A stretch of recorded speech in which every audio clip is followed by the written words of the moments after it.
Hello everyone, I'm Blee and welcome to BecauseCars here on Drive Tribe or on YouTube, depends where you're watching it.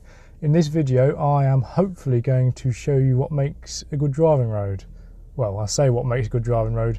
These are the things that I think make a good driving road. Now, a good driving road is important for a petrol head because they're a place for you to sort of have more fun in your car. Because as much as you might enjoy driving your car, it's never going to be great fun nipping to the shop, being stuck in traffic, etc, etc. Now, it's only a couple of minutes up the road, so I'll see you shortly.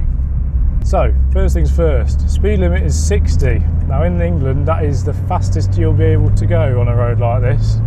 And basically, if you want to go for a drive, you want to be able to go as fast as possible, well, obviously within reason. A couple of disclaimers out of the way. I don't claim to be a driving god, nor do I know this road very well, nor am I going to put myself or anybody else at any risk. So yeah, I'm just going to be doing what I think is safe. I normally stick to the speed limit. My mum sometimes shouts at me though, but we'll ignore that. So straight away, this road it seems good to me. There's decent surface, important. There's no point in being on a road where you can't drive particularly quickly because your car's falling apart as it's that rutted. And also it's a nice width, it sounds strange, and there's a decent visibility. Now, I have driven this before a couple of times and I know that overtaking is somewhat limited on it. This is about the only stretch that you can overtake on. So I'm hoping that today the traffic gods have blessed us and I'm going to be okay. So yeah, visibility is important, width's important, and 60 mile an hour is important. But the other thing that's important are bends, and it looks as though we're getting to the first ones now. So what do I look for in a good bend? Well, like this one, I like there to be a bit of a gradient change, really. Keeps it interesting. And I obviously want some variation in my bends. I don't want all of them to be the same. So that was a nice little crest, we then go down. Things that just, they add to the experience because there's different sort of G-forces going on. I say G-forces, I'm hardly an F1 car here, but it just adds to the experience because there's more than just turn the wheel, you go around. There's a bit of ups and downs, sides to sides. You know, I really enjoy it. So here's another couple that I think, if I remember correctly, yeah, so there you go, we're going downhill again, keeping it interesting, and now we go back the other way. I mean, bear in mind this is a 60 road. You don't want to be doing 60 around these, well I certainly don't, but that's fine because it leaves a bit of space for you to accelerate out of the corner, which again adds to the experience. So here we're going down and then it goes up again. Again, it keeps it interesting.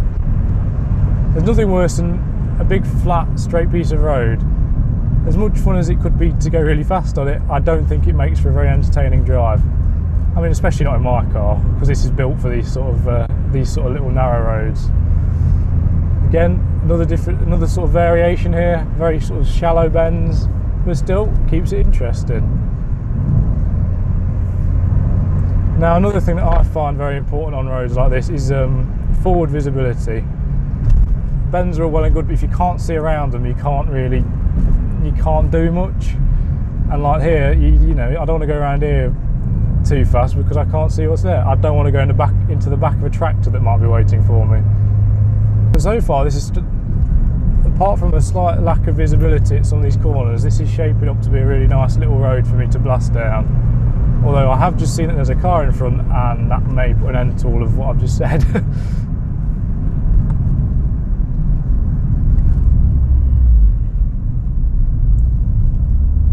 So that was the first stretch. I enjoyed that. Length's also important in a driving road.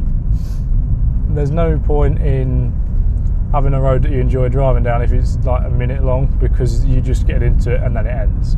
It makes sense, doesn't it? You can't really have fun on that. One thing I did notice, I did this earlier but I'd set it up wrong, so I've had to do it again.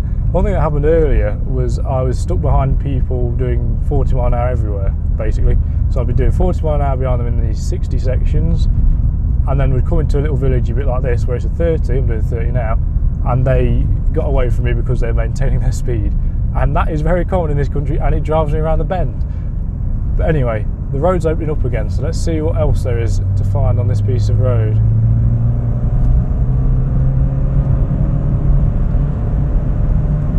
Now the surface is okay still. I'd argue it's a little bit more rutted than perhaps I'd like.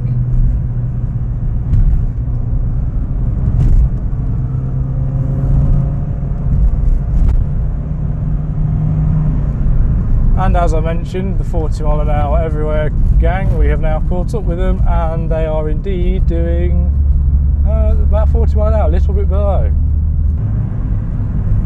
And this is why I'm on the quest for the best driving road, because this frustrates me. I've got a feeling I'm going to end up turning this into a little bit of a series, because I'm fortunate enough to live near 5 minutes down the road basically from the countryside, and the countryside's where you find good roads basically. I don't think this one is going to cut the mustard basically, because this traffic problem is a real issue. Now, it wouldn't be so much of an issue if I could overtake, but this is a fairly narrow road. It's not narrow in the sense, you know, I don't feel like I'm like this getting down here. I don't feel like I'm scared I'm going to hit something, but it's narrow in the sense like I can't overtake here, can I? And there's no real big open zones that allow for the overtake.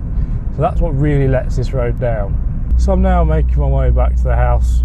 I think it's important for me to say that road is 5 minutes up the road for me. That means that regardless of, you know, the fact it's not particularly good because of traffic, it's still a good piece of road for me to just be able to get to and have a bit more fun on. You know, the traffic's not always on my side, but it's better than driving through Derby to the shops. You know, you can still have more fun.